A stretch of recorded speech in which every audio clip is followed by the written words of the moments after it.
Hi, Mrs. Bricky here. This is section 3.3 from Math 1050. We're going to be talking about the division of polynomials and the factor theorem. So our first topic is writing a quadratic function given its zeros. Now, on prior topics, we have found the zeros of a quadratic, like if we have a factored quadratic, or maybe a higher degree polynomial with more factors. The zeros are, for this little quadratic polynomial that I wrote down, 5 and -2. This topic is just working backwards from that.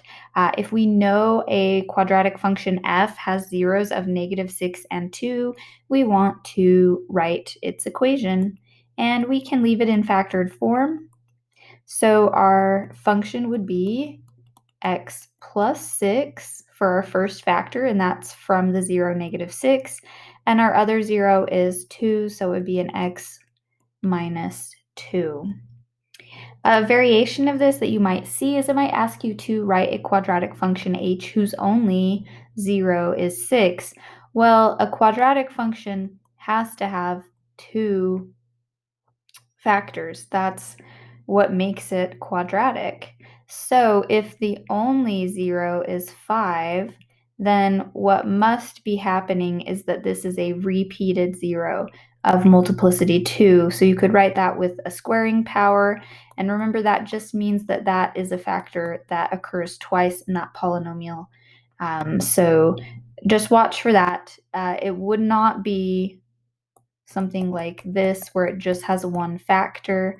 And the reason it can't be that is because this is not quadratic. This would actually be a line. So watch for ones where you have to catch that there's a multiplicity.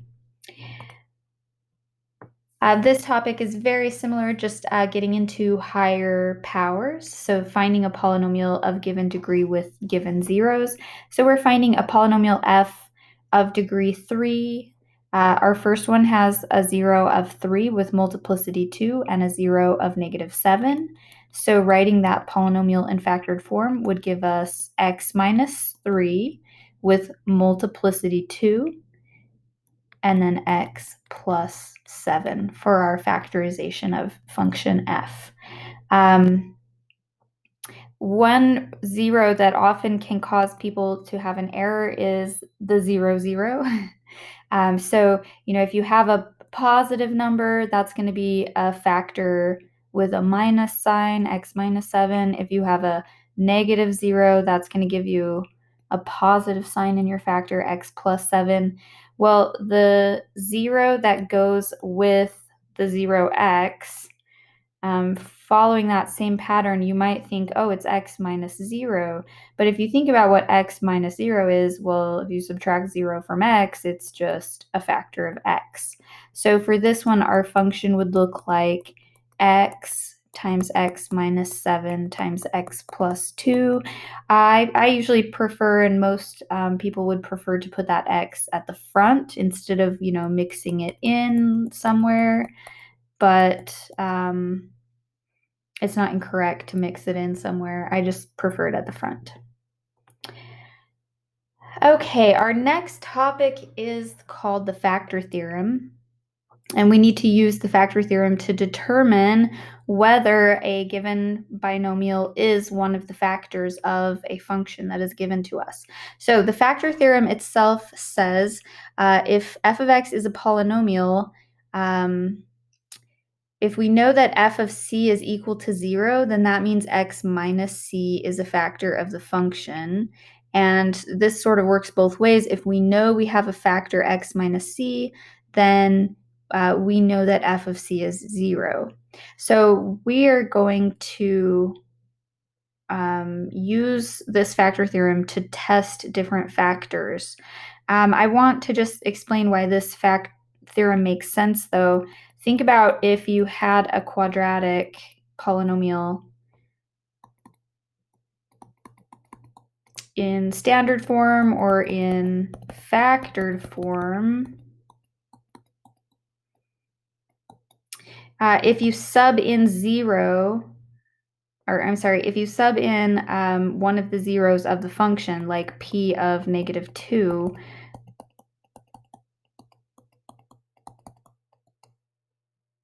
because each of the zeros goes with one of the factors, you end up getting a product of 0.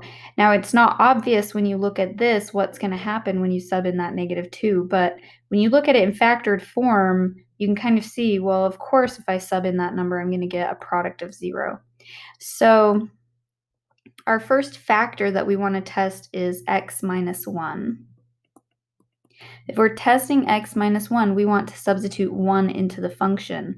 So these functions are in standard form, so it's not easy to see, that you're going to get 0 as your answer or not. You have to actually sub it in. So -1 to the third plus 4 times 1 squared minus 3. That's -1 plus 4 minus 3, and that is 0. So p of 1 is 0. Well, that means that if we factor p of x, x minus 1 is going to be one of its factors. So, and that's because p of 1 gave us 0. So let's also test x plus 2. If we want to test x plus 2, we would substitute -2 into our function. So that's -2 to the third power plus 4 times -2 squared minus 3.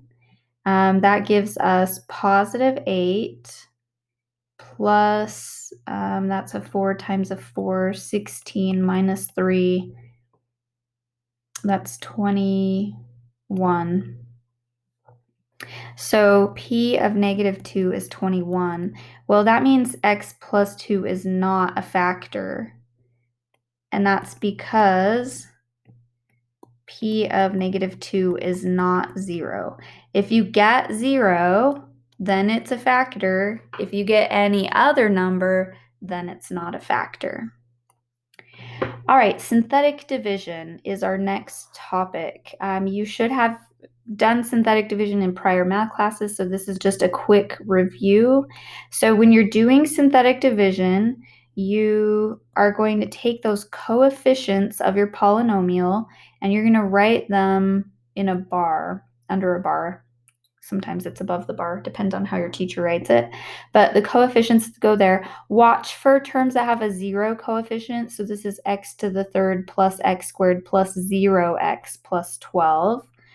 And then the binomial that you want to divide by, x minus 2, we use the 0 to do synthetic division. So we write that 2 there as sort of our divisor. All right, so the procedure for synthetic division is that we are going to add up columns. And we are going to add up that first column. There's nothing to add to it. You just end up kind of dropping that column down.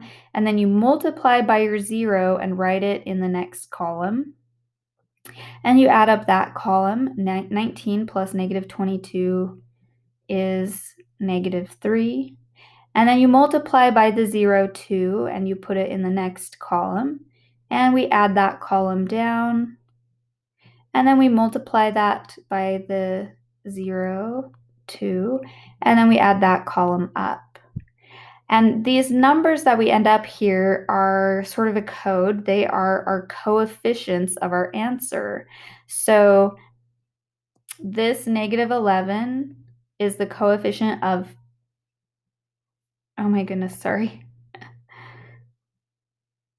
Let me erase that, sorry. So we're doing this problem, -11x to the third plus 19x squared plus 12. Well, if you think about dividing that, when we divide, our power decreases by 1. So this -11 that we got on our first column is the coefficient of x squared. It starts 1 power less than the dividend. And then the next number is the coefficient of x in our answer, so -3x, and the next number is our constant, -6, in our answer. This is called the quotient. And then the very, very last number is the remainder. And we happen to get a 0 remainder here. And that does sometimes happen, but sometimes you'll also have a remainder when you finish. So that would be our answer for our division problem. I want to try that one more time. So we're going to divide x to the fourth plus 5x to the third plus 6x squared minus 9 by x plus 2. So we do have that missing term, or that 0 term of 0x. So that's what this 0 is that 0x. Okay, so we are dividing by x plus 2. So we use the 0, -2 in our synthetic division. So our first column, we add it up, and that's a 1. Multiply by -2 and put it in the next column. Add that column up. Multiply by -2 and put it in the next column. Add that column up. Multiply, add it up. Multiply, add it up. It's kind of an interesting one. All right, so this was a degree 4 polynomial that we were dividing by a degree 1 polynomial. So our answer is going to be starting with a degree of 3.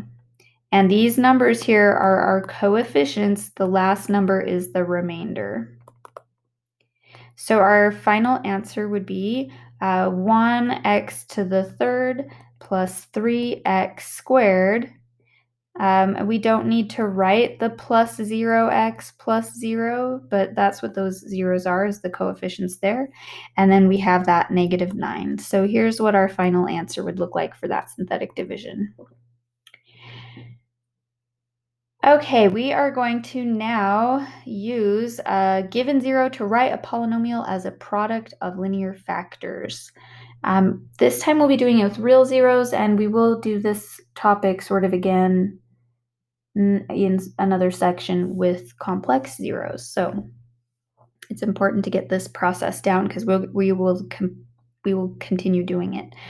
So for the polynomial below, -3 is a 0, and our job is to express h of x as a product of linear factors.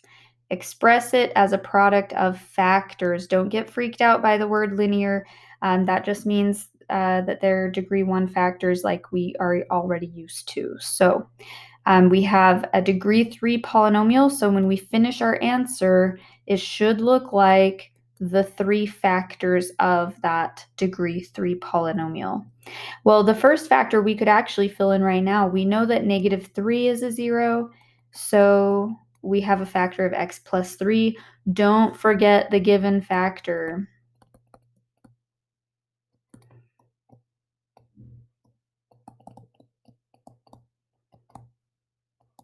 Sometimes people will forget that one, and they'll just list the 2 that we find in a second.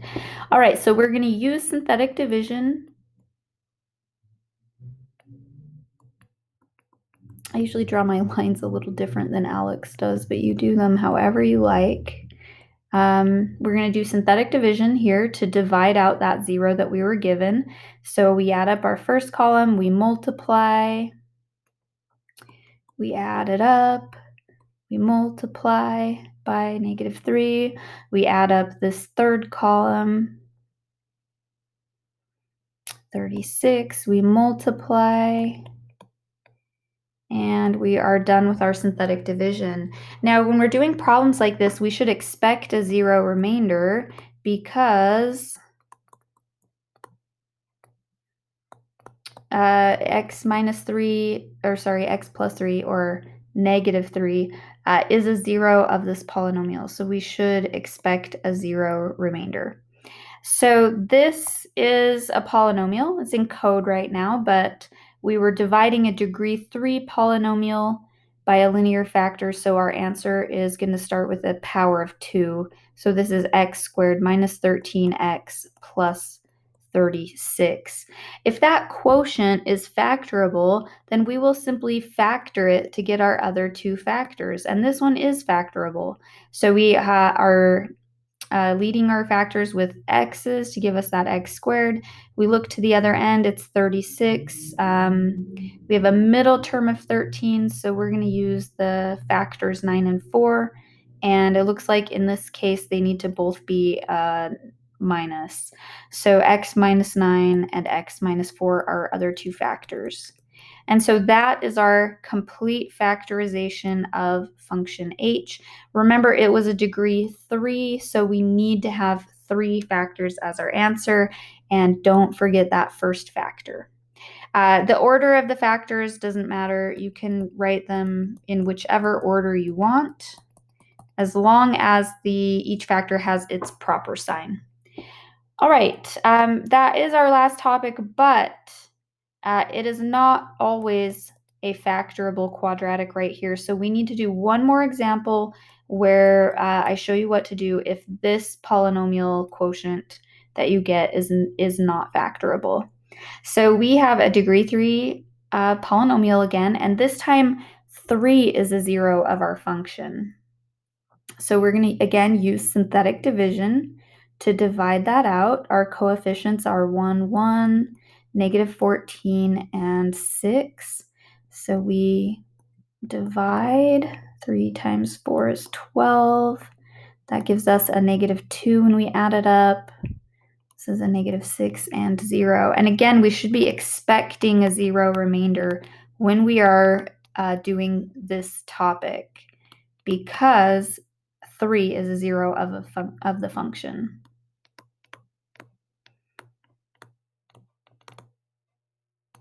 Okay, so we have the polynomial, or the quadratic polynomial, x squared plus 4x minus 2.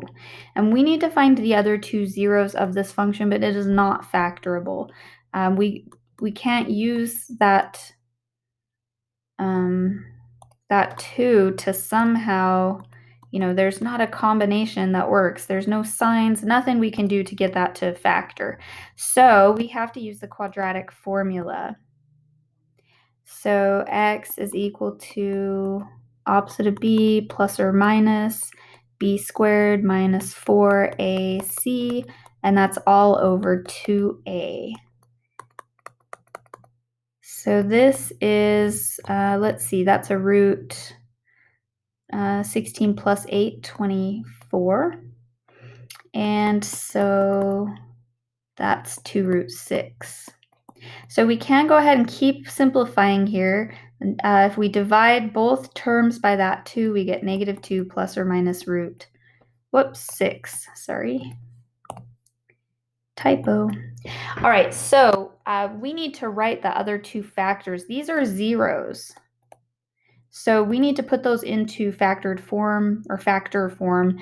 Remember, if we had a 0 of 3 that we started with, that's a factor of x minus 3.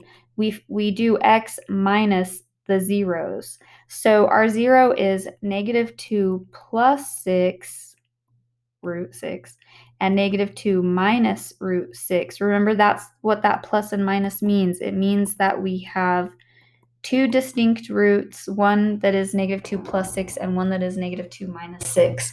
So if we put those into the factor form, it would look something like this. Now, Alex, is okay if you leave the parentheses like this. I prefer to sort of distribute that negative and report my answer as this, and again, distribute that negative and report it as x plus 2 plus root 6. But you can leave it in the form with all of the parentheses if you like. Check your answer. This was a degree 3 polynomial, so we should have 1, 2, 3 factors, and we do. Whoa! So that's our final answer. Just don't forget your given factor. And we did it. That's it for topic 3.3. Thanks so much. Let me know if you have any questions.